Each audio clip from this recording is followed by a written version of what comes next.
Welcome to the Near Memo, a weekly conversation about search, social, and commerce. What happened, why it matters, and the implications for local. Okay, hello, welcome everybody. I'm back after a week of vacation with David and Mike, and we're here with the Near Memo talking about the week's news and events and controversial happenings, as always. I don't know what episode this is, 23? 23. Okay, 23. All right, 23. And I guess we're ready to go here. So I'm up first with the issue this week that I'm going to talk about is the lawsuit, the antitrust suit against Google Play, which sort of corresponds to similar antitrust efforts going on targeting Apple. And then Facebook also had a report. It was a third-party report sponsored by Facebook that was talking about how default apps crowd out insurgent or challenger apps and harm competition. So the interesting question here, beyond the fact that I think all these antitrust suits face long odds based on what we saw happen with the dismissal of the FTC suit against Facebook, the interesting question here is, if these actions had their way, meaning that no default apps, diminished control over these app stores, would the competitive dynamics in the market change? That's the interesting thing to think about. If everything proceeded as the government wants and as competitors want, what would happen in terms of consumer behavior? And I think that my position, which I think Benedict Evans is also articulating, is that we wouldn't see that much change because people would gravitate toward their familiar apps and would simply install them. There might be some change at the margins, but it wouldn't be significant. Who disagrees? So I generally agree with you, but I will say that I think it would significantly harm Apple Maps not to be the default mapping application on iOS devices. I would agree with that. Yes. I actually think it would increase the market share of Google Maps based on the behaviors in my own family among non-tech oriented people who have been using Apple Maps for years, thinking it was Google Maps. So I think that's very funny. I think if they were forced to install a mapping application, it would be Google Maps. It would likely be Google Maps. So I think that's an excellent point. I think that illustrates the larger point that I'm making. But in this case, it would be ironic because the default app promotes competition in the Apple Maps case. But if it was reliant upon people's familiarity with the brand, they would go for Google Maps, sort of further exacerbating the monopoly problem. I do think the default quite paradoxical. Sorry. Go ahead, Mike. I mean, obviously the default is an issue, and maybe forcing Apple to require that everybody download apps. Although even there, I could see it being, here's the 7 apps we recommend, click them to just download them.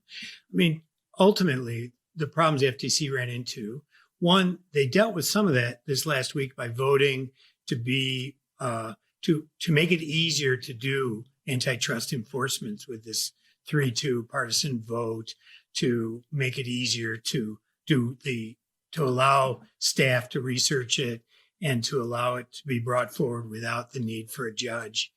But without additional legal guidance from Congress, I think what happened in the Facebook case getting thrown out might happen again. So while the FTC is positioning itself to be a more active player in this regard, it's not clear that there's a framework. The judicial framework is still the old framework of consumer harm. And without changing the law, there's going to be a difficult time for any of these cases.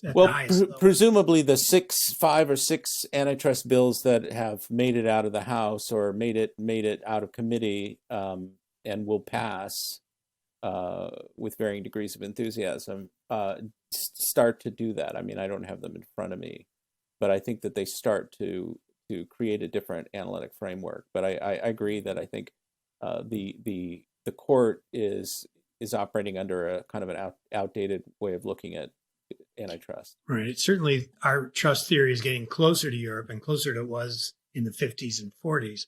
Whether it will get there and how long it's going to take to get there is unclear. But it's interesting that Google was sued and their App Store was sued. some of that seems to be around the fact that they're requiring use of Google Pay on checkout. Although, if you're going to be in the App Store, you don't have to be. If you're going to be in the App Store, you have to use Google Pay. So maybe I don't know. Yeah, that may be one of the issues. I mean, the this question of trying to invigorate competition against the backdrop of consumer behavior, which is pretty complacent and driven by, if this is not a paradox, inertia, right? So people are lazy, do what they always do, and it's hard to get people to do new things and different things, which is the persistent challenge that Google competitors face or new browsers face. And I'm not sure that we get any different outcomes in the market at all, no matter how much the structure changes, other than what you said, David, which I agree with, that Apple Maps might suffer if it were not the default. It's so they can go through a lot of effort and energy and time and litigation, and maybe nothing changes as a practical matter. I do think there are certain areas, though, where it might, as you said, help along the margins. I think that there probably are plenty of people who, are currently defaulting to Google or whatever in Safari on their iOS device, that if presented, sort of like the nutrition label, like if presented that they have to make a choice setting up their phones, all the way along, that there might be, a shift of 10% or something in one direction or another. But yeah, I generally think that regardless of device, our habits as consumers are really locked in, and in some cases increasingly so as a part of COVID or as a result of COVID. And I think it will be hard for new entrants in a lot of these market categories, regardless of the outcome of this particular case.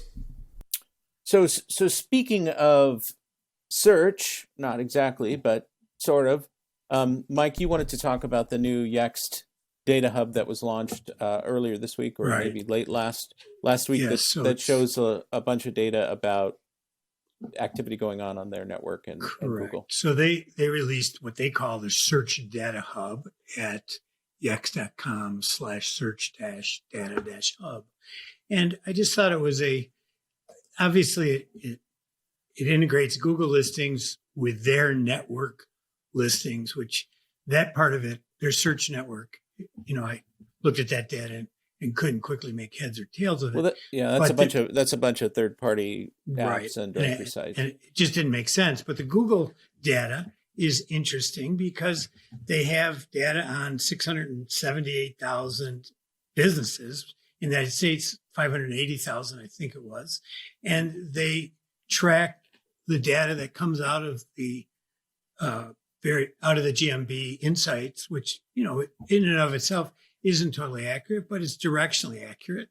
And you can see this over a time frame from the beginning of 2019 to the current time. And it's presented in what I find to be a relatively simple interface that allows you to define the time period, look at particular countries, define verticals, and understand what's happening in Google across the board.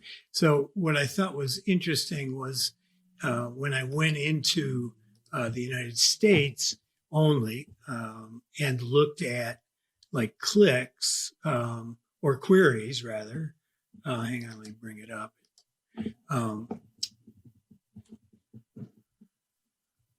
Shouldn't you have done this ahead of time? Yeah, I did, but it blew my screen away. So I looked at clicks, and clicks have largely returned, like driving directions have largely returned to 2019 levels, for example, in the United States. And clicks on phone calls are ahead of 2020 and 2019, and website clicks are ahead of both years. So, and you can see that the bulk of this has happened in the last 3 or 4 months. Coinciding with the reopening of the economy. Coinciding with the reopening after a year of month-over-month declines in driving direction. So it shows you that, and shows you across phone calls, across websites, and then a similar piece of data for queries as well. So you can get a sense of what's happening by vertical, and I just think it's useful because it's it's a good summary of the data that we can see broadly what's happening. Well, so just to put you on the spot a second, what would be like a practical use case for a digital marketer, for example? One, it'll allow you to see, again, the Google data is a little bit screwy, things like impressions, but click-through rates are valuable to see whether, for example, during COVID, a lot of website traffic went up and driving directions went down. So we can now see whether driving directions are going to replace those website visits or whether the website visits are going to stay high. So we can get a sense of where people are going to be converting. I mean, if you determine that people are converting more back to Google as opposed to the website, then it would change where you do it, make your efforts, put your efforts. And I think it's just of interest, both economically and to the industry, to surface this data. Sure, more data is better than less. I think it's really to the data. I think it's very interesting. So first of all, hats off to the product marketer at Yext or the team that came up with this concept. It's something that we built an initial version of at ThriveHive that I don't think ThriveHive is maintaining any longer. It was specific to GMB, so not across an entire network, which we didn't have, which Yext does. I think it's a really valuable resource. I think it highlights something that, Mike, you and I have been talking about for years, just in terms of the dominance of GMB as a lead source. So I was just playing around with this just today and noticed that, you know, their average location in their network gets something like 800 or 900 actions on GMB in a given month. If you add up driving directions, phone calls, and website visits, and in whatever they define as a long tail network, that same number of clicks is like 90. So Google is 10 to 1 over their long tail, whatever that long tail metric is. And I think that speaks to just how dominant GMB has become and adds real data to that story that you and I have been trying to get out there. Well, it also in a certain weird, ironic way adds fuel to the long tail network doesn't matter anymore argument that, Mike, you have been a big proponent of. You know, I mean, at Uberall, we did find that there was value, there was ranking value to having the broader distribution, but this data adds more ammunition to the anti listings management argument, it seems to me. Yeah, I don't disagree, but I would like a little more definition on how they're defining long tail and what's going into these metrics exactly. Yeah, but I think there's two separate questions, like where are the consumers congregating, and does the long tail have any relationship to ranking on Google? And you know, the prominence factor suggests that it does. The study we did suggests that still exists. But in terms of consumer traffic, it's not happening outside of, you know, a very few number of places. Right. Which goes back to suggests do a good enough job with your long tail stuff and put all of your marketing energy into making a really powerful GMB listing with photos and links to appointments and good reputation management on Google. That's the argument I've been trying to make, is not that the other stuff, you know, is completely irrelevant, but people are not focusing their time and budgets accordingly relative to the upside. Which seems to me, I mean, maybe I've just heard this too many times and been too close to it, but it just seems to me that that's kind of a self-evident thing at this point, what you just said. So that people need to really focus on Google My Business, but maybe it's not. So just from an Uberall / Yext standpoint, I don't even know what the rack rate is for an annual subscription, right? But let's say I'll just use $100 just as a sort of easy number to latch onto. I think it's negotiable is the reality. Yeah. So if that's the case for the sort of cost of the listing on the network, to me that would suggest, okay, well, I should be spending $1,000 a year on great photos or a really good reputation manager, like on a salary basis, just devoted to GMB. If that's the investment you're going to make in a long tail listing distribution at $100, you should be spending 10x that on just GMB. Yeah. Right. And an example of that, Greg, you know, I'm involved in consulting for Air.cam, who's pushing this local photography. And what we're seeing across brands is complete obliviousness to their local photography. And when we switch the photography out and we compare in-market performance with great photography versus not, we're seeing massive ROI. Which is huge. So it should be a given, it isn't. Well, no, the photography thing I think is a more complicated, subtle point in a certain way because maybe, but quick follow up question on that.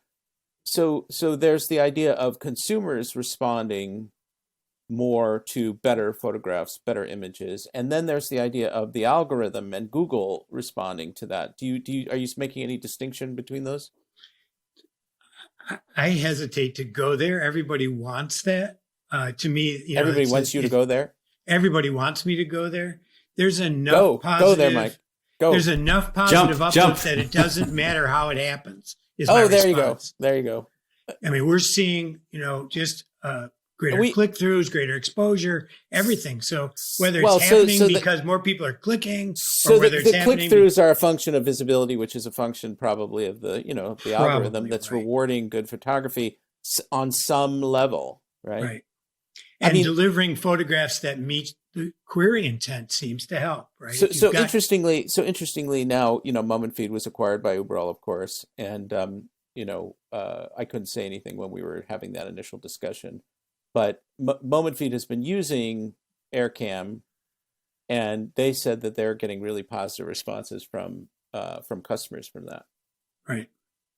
So, yeah, we have to sort of break away from this little incestuous moment here, and I'll just say at Thrive 5 we certainly found anecdotal data from our clients who we advised on photography on GMB that they saw the metrics, a lot of the same metrics that Yext is tracking, showed a similar increase from just a little more care and attention paid to their photos, even if they weren't professionally shot or, on point with respect to the subject matter of the photos. So I just use that as one example, though. I think there's plenty of other elements of GMB to optimize, and I think it's radically undervalued given this discrepancy of where consumer eyeballs are versus the rest of local search. So just one quick anecdotal point before we move on to your item about content pruning, which is I've got to put a new roof on my house. This is a real world situation, and I'm using Google and Yelp are the two, right? So Google for some initial data set. What you don't like Yelp? You're saying? I don't. I mean, I do not think that you can find a reliable service provider using search. I just think that the intrinsic flaws, create such a unreliable. Result. Actually, I have to amend that. So we use Nextdoor, Google, and Yelp, and the one that we ultimately chose, we initially found on Nextdoor. Based on their recommendations. And that makes sense to me, that you start with a recommendation and work from there. You validate with category. Reviews. Yeah, validate with reviews. I mean, this is we weren't going to talk about Nextdoor today, but this is why Nextdoor has such an opportunity that they may not be able to fully capitalize on, but we'll leave that for another day. So let's go to you, David, and Joy's article on content pruning. Sure. Our friend Joy Hawkins, not by any stretch, not her first really thoughtful and interesting blog post even this year. But she did a pretty detailed analysis of a couple of clients that Sterling Sky works with and how I guess there was a big algorithm update at Google the last couple months. Yeah, June and July. I think it's folly to sort of follow you're sort of chasing your tail if you're chasing the algorithm updates. But she did a really detailed analysis of why a couple of clients performed exceedingly well.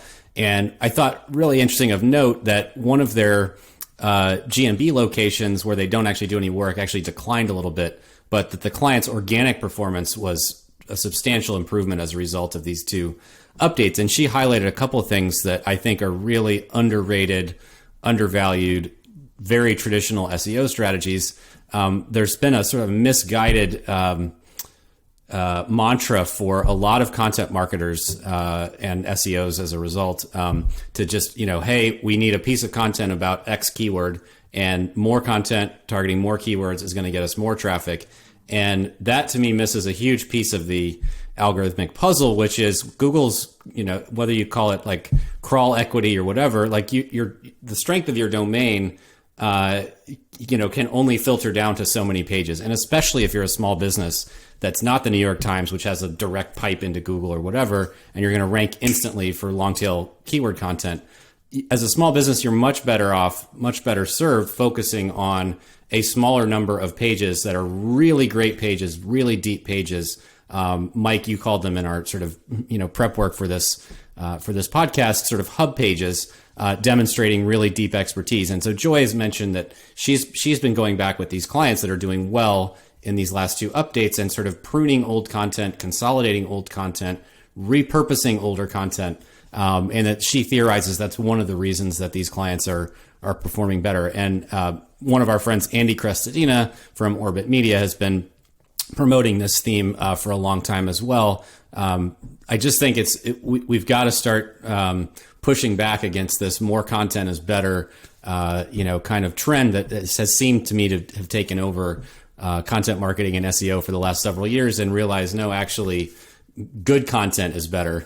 And that a few pages of really great content can actually drive better results. And it looks like maybe that's one of the implications of these latest two algorithm updates. There was, just to complement that, there was a recent patent analysis by Bill Slawski at Go Fish Digital, where there's a new patent that indicates that Google has technology to determine which content is the original and which is subsequent. Well, that's good. That's good if that in fact gets implemented. And what the author's strength is of that original content through a reiterative view of original articles associated with authors. So it's back to this idea of having original content with recognizable authors producing on an ongoing basis better content. So you can understand how if they start with the New York Times and a writer at the New York Times, and then compare that to everybody else or wherever the original stuff is coming from, it could lead to this outcome of this algorithm and practice, or the benefit of that practice. Yeah, I mean, the idea of just building blog posts around keywords is still very prevalent. I mean, I confront that in my own world on a daily basis. And content's hard enough to look at and think this is important in and of itself, even when you're doing original work. And then to think that you're doing it because some keyword and tool said you should makes it even doubly hard to do it. Yeah, I mean, there's a sort of what I would call a kind of perfunctory approach to creating content. That's a great adjective for it. Yeah, and I think that this, I hope that that's what this algorithm is targeting, is sort of perfunctory content, as opposed to, deep thought, creative content, regardless of industry, right? I think Joy works with a lot of lawyers. I don't know if that was one of the clients that she was mentioning in this blog post or not, but even lawyers can do really creative things around timetables of a typical case moving through the courts or whatever. That's where they should be spending the lion's share of their energy, not around trying to optimize around a particular case type in a particular market 62 times across their website. So right, I worked with a lawyer who is an employment lawyer, and he had a blog that was just about employment cases involving NFL coaches. That's great. It was quite successful, right? Yeah. Because it was a hobby, it was a passion, and it was related to his work. Yeah. Yeah. Well, I mean, years ago, there was this sort of, I forget what the algorithm update was called, but it targeted these so-called content farms that everybody was creating, right? Mm-hmm. Where they were just all these entities. Yahoo was doing it. Merchant Circle. There were tons of these companies creating content for the sake of getting page views and then driving impressions. Not exactly this is similar kind of thing, but Google wiped out a lot of those businesses with an algorithm, and it was designed to get rid of sort of all the spammy content in the search results. And we're dealing with sort of a 2.0 version of that in a way now. And I think as it relates to small businesses, maybe one of the reasons that we've seen this kind of, pop back up as a problem is this is how agencies like to sell it, right? They're like, oh, we'll write 15 pages of content for $1,500, right? It's like a very easy deliverable, but actually they'd be better served building a single page for that $1,500 and making that a really killer page. So I think some of the small businesses, though, don't have the sort of sophistication to really recognize the point that you're making and instead see the volume as the value, unfortunately. That's right. Yeah. So anyway, not necessarily a positive note, but not a negative one either, just a really interesting story. And I guess it's positive that Joy's clients have, obviously seen some benefit working with her. So yes, I would say on a positive note that if you can go and spend some time at the beach, as I was fortunate enough to do this past week, it's a very therapeutic thing, and helps increase creativity, clear your mind, all those sort of new agey concepts. That's great. Well, we're still glad you're back. So yes, I'm glad. Don't to be go back. running off anytime soon. I'm glad to be back and a little overwhelmed by all the stuff that's going on, but doing my best to synthesize it all into a coherent presentation. So. Okay. All right. Well, as always, thanks for joining us. We'll be back next week, and give us feedback, subscribe to our newsletter, and you guys close it out with some. We'll see you next time. Thanks for listening. Yes. Okay, great. Thanks for joining David, Mike, and Greg. To stay on top of the latest developments in local, subscribe to our newsletter at nearmedia.co. We'll see you next week.